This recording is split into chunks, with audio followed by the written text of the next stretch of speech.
นี่พลาดได้ไงรสชาติเดิมๆเลยทุกคนส้มตำเจ๊ติ๋มใส่มะกอกด้วยแซ่บมากบอกเลยว่าแซ่บจริงส่วนตรงนี้นะคะของเจ๊กุลค่ะเจ๊กุลผัดเส้นมาให้นะคะผัดซีอิ๊วกินเฉยๆก็อร่อยจะบอกเลยว่ารสชาติดีมากๆนี่เดี๋ยวเราจะมาชิมกันจ้ะจัดปัดอ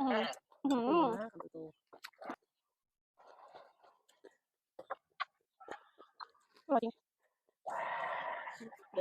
เดี๋ยวสักพักจะบอกว่าเดี๋ยวส้มตำ ต้องหัว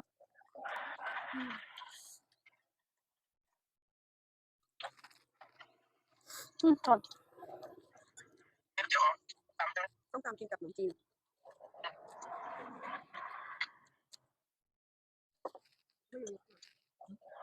ไม่รู้ไม่ได้รับหนีทำไมลืมใส่ละไม่รู้แบบ